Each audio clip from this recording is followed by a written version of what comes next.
Today's Middle East is in turmoil, with major political forces competing for power and legitimacy. I'm your host, Mark Bruzonsky, and I've been fortunate to have had the opportunity to visit the Middle East region extensively on over 150 trips since my student days. I've edited a couple of books about the region, one published by Congressional Quarterly, another by the Smithsonian's Woodrow Wilson Center for Scholars, and also helped the National Geographic Society produce a film strip series about the region. And most recently, my commentaries have been featured in a new multimedia CD book, which has extensive information about the history as well as the contemporary situation in today's Middle East. The client regimes in the region, especially in Saudi Arabia, Kuwait, Jordan, and Egypt, in recent years have been threatened by the rise of Arab and Islamic nationalism as never before. These are all unpopular, repressive, and grossly undemocratic regimes, either imposed or controlled by the West. At the same time, the Palestine national movement that had brought about the historic Intifada had become exhausted, and the Palestine Liberation Organization, long headed by Yasser Arafat, had bankrupted itself both financially and politically. In this overall context, and in the aftermath of the 1991 Gulf War that destroyed Iraqi power, the Israelis and the Americans saw a major historic opportunity to reconfigure the Middle East region to their benefit. The Madrid conference, convened later that same year, announced that such an attempt was vigorously underway. It is all very seductively termed the peace process in the Western press, but actually it's a continuation of an ongoing domination process, first brought to the region by the European powers after World War I at the time of the Ottoman Empire's collapse. This domination process was then greatly expanded because of the growing importance of the region's black gold, petroleum, and it was then still further expanded because of the creation of the non-Arab state of Israel in 1948. In the aftermath of Madrid, after a few years of fruitless public negotiations, a faction of the defeated and demoralized PLO secretly agreed to Israeli terms. Within days, a former ostracized terrorist was all of a sudden summoned to the White House with much fanfare. It was, in essence, a camouflaged surrender, extravagantly manipulated for worldwide television. Consequently, even the head of the Palestine negotiating team refused to attend the White House signing ceremony. In the past few years, Yasser Arafat has accepted the sponsorship and financing, and thus, of course, the control of his former enemies. It's a modern-day repetition of how client regimes have been established by the West in the Middle East region throughout this century. Professor Edward Said, one of the most distinguished Palestinian commentators, has in fact publicly called Arafat a collaborator and likened his Palestine Authority to the Nazi-created Vichy regime in occupied France during World War II. Because of the great historical and political importance of the events now taking place in the area of the Holy Land, this series of programs about Palestine today is being featured by Mideast Realities. The mostly Palestinian personalities you will be meeting during this series in the coming weeks will help you understand the complexities of the historical developments taking place in our lifetime, developments which many believe bear the seeds of much future regional conflict yet to come.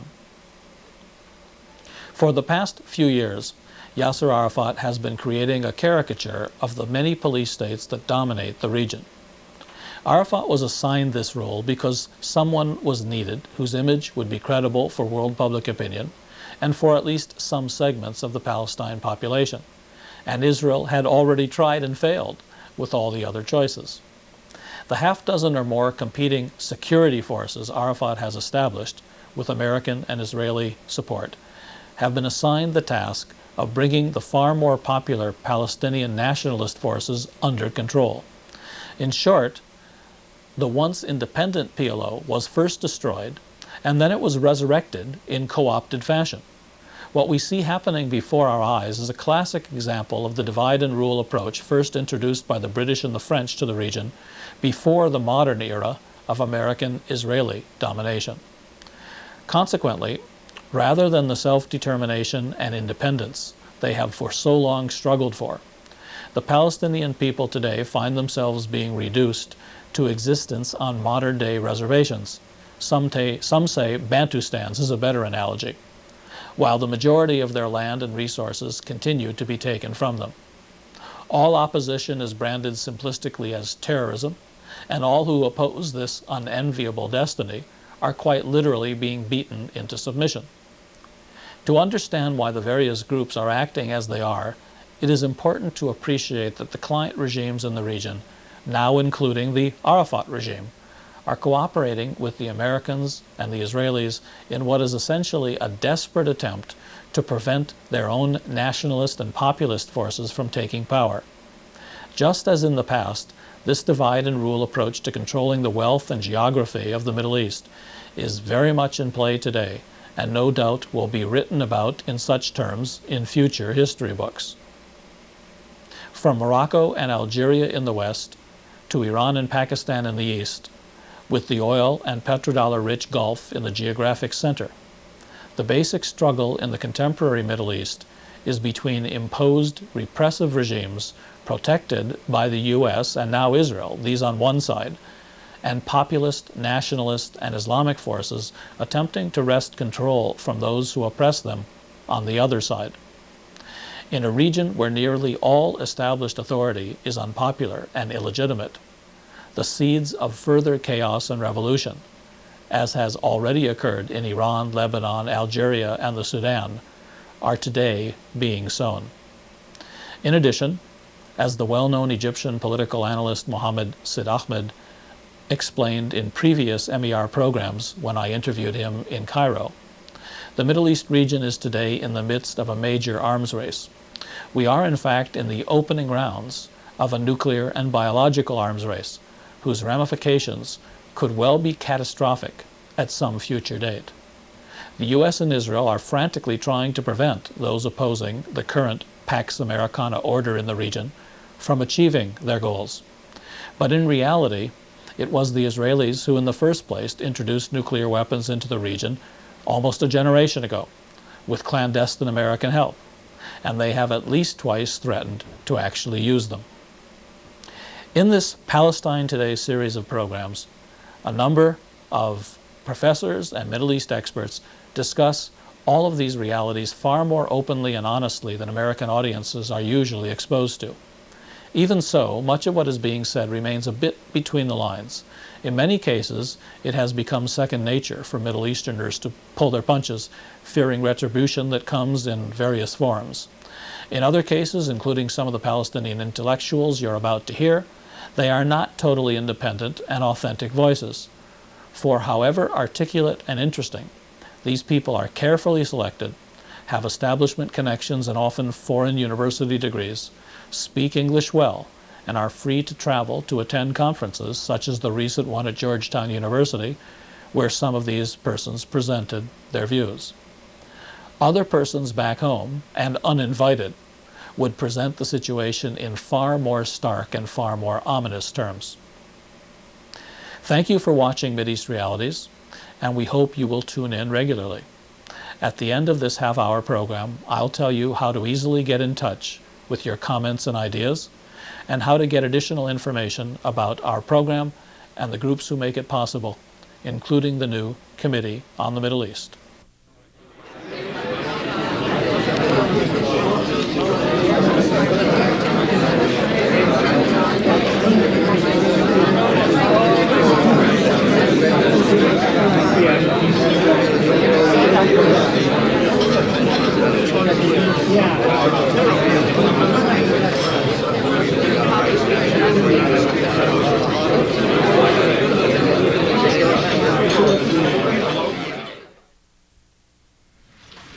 Is the Palestine National Authority.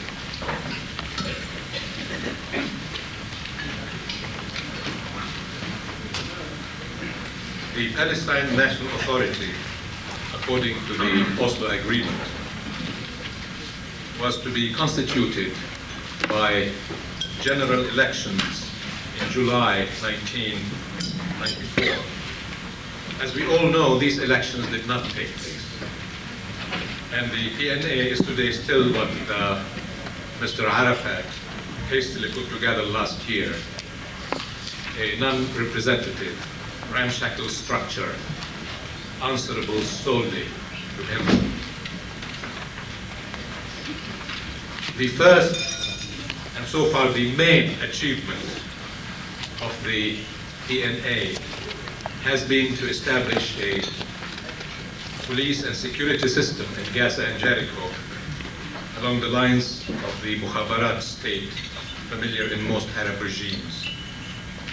Little, if any, progress has been achieved in any other field. People at the beginning were willing to put up with the confusion that followed Mr. Arafat's arrival in Gaza. And they were willing to wait until Mr. Arafat would build his administration and prepare the grounds for elections. But it soon became clear that Mr. Arafat was not really interested in administration or in elections, but primarily in consolidating his own power. He brought in his followers and systematically excluded available Palestinian talent. The result was the creation of mirror image structures of the PLO and a state of chaos reminiscent of Beirut and Tunis. Most Palestinians today see no other way out of the present impasse except holding elections as soon as possible to elect a Palestinian National Assembly empowered with the establishment of a legal national authority for the Palestinians. Last week, during Mr. Christopher's visit to the Middle East, the European government declared in what Foreign Minister Perez termed a breakthrough in the talks with Arafat, declared a definite date, July 1, for holding the elections. But Prime Minister Rabin dampened the announcement by stating that the only obstacle to moving ahead was what he called Palestinian terrorism, adding, quote, therefore, aiming at the target date of the elections is a test to both sides, unquote. How should we read these words? Simply that holding the elections next July will be contingent on Mr. Arafat suppressing the Islamic opposition movement in Gaza and the West Bank. In other words, Mr. Rabin literally wants Mr. Arafat to replicate in Palestine the status and role of General Lahad in South Lebanon. He obviously intends to use the elections to push Mr. Arafat into acting forcefully against the Islamic opposition. And it is no secret that neither he nor Mr. Arafat are very keen about free and democratic elections, especially internationally supervised elections. It is not surprising, therefore, if what is promised in this breakthrough does not sound very exciting to most Palestinians. For most Palestinians, the alternative course of action, if elections fail, that is, if elections are manipulated or again put off is to support the Islamic opposition, to resist both Mr. Arafat's dictatorship and Israeli occupation, which will probably trigger a new intifada. Here I would like to say a word about the Palestinian Islamic resistance movement and its possible role if elections were not properly carried out.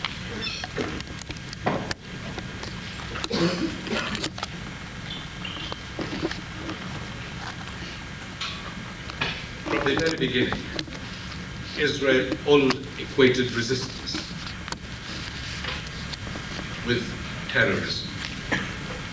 Any Palestinian who resisted Israeli occupation was portrayed as a terrorist. This image has now shifted from the PLO to the Islamic opposition. Contrary to the stereotype presented by the Israeli and American media, the Islamic resistance movement is composed not of bearded religious fanatics, nor necessarily of devout or even practicing Muslims, but of militants of the Intifada, now come of age, and of former members of the secular organizations who have given up on the PLO and its leadership. Islam represents to these groups and individuals a rich religious and cultural heritage which unites them in a struggle in which they see their very survival as a people being threatened. Does Mr. Rabin think that Israeli security can be achieved by Mr. Arafat crushing this movement? What would it take to make the citizens of the only nuclear power in the region feel secure riding a bus in Tel Aviv, or doing guard duty in the West Bank, or driving on a highway in the Palestinian countryside? Is security to be equated only with total power and domination, or are there other imperatives that could provide the ground for genuine security?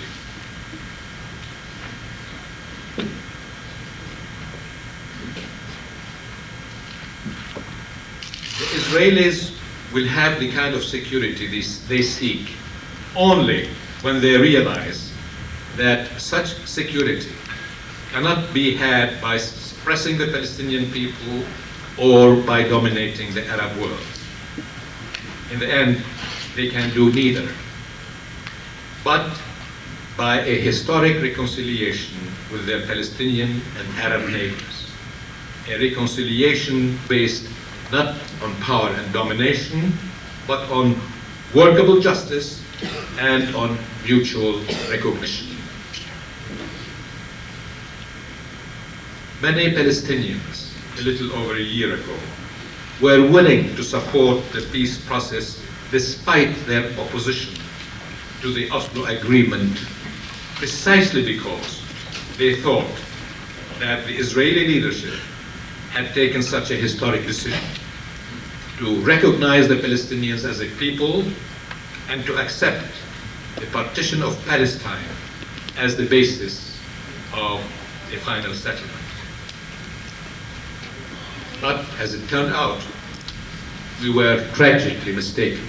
It was not reconciliation that the Israeli leadership had in mind, but separation at the tide. And sadly, a majority of Israelis, according to the recent polls, support this racist policy, which took the world half a century to dismantle in South Africa.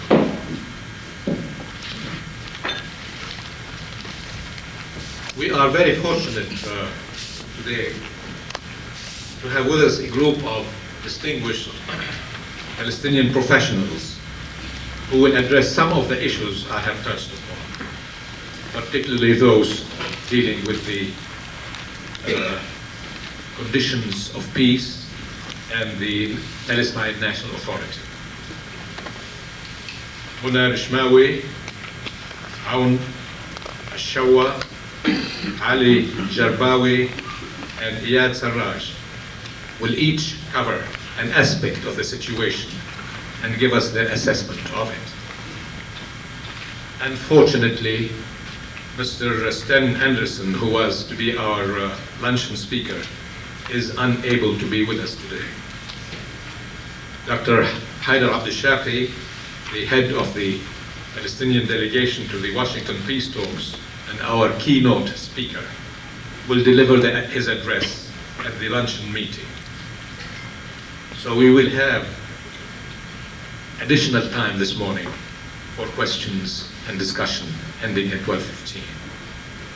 And now it is my pleasure to turn over the meeting to Helena Cobben, who is known to most of you and who is the author of what is, to my mind, one of the best books on the Palestinians. Helena.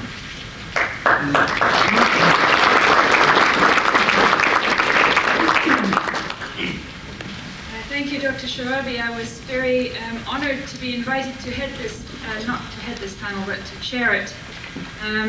We have a wonderful group of people speaking today, and I had a short discussion with some of them regarding the time that they can speak, and I think we all agreed, or I will now say that we agreed, that one of the particular values, and certainly in my mind this is true, of the Center for Policy Analysis on Palestine has always been that it's a place where Palestinians and others can gather to discuss even matters that are difficult to discuss in public in ways that are constructive and really get at the heart of things.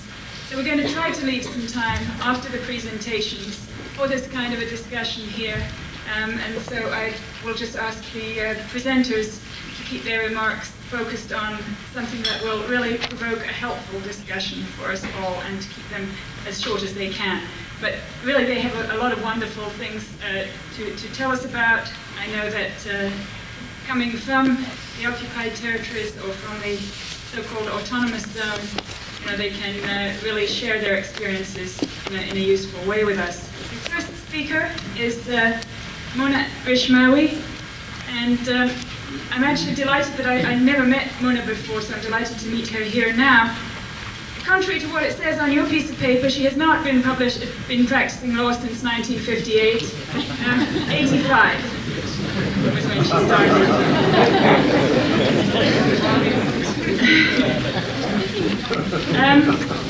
Ms. Rishmawi holds a Master of Law degree from Columbia University and a Bachelor of Law degree from Ain Shams University in Cairo. She acted as a member of the Executive Committee of Al-Haq until 1989, and then from 1989 to 1990 she was Executive Director of Al-Haq at the time that that organization became a recipient of the Carter Menil Human Rights Award. During this period with Al-Haq, she authored or edited several publications. She's a member of the International Advisory Committee for the Robert Kennedy Human Rights Award. She is the author and editor of several publications on women's rights, human rights, and the independence of the judiciary.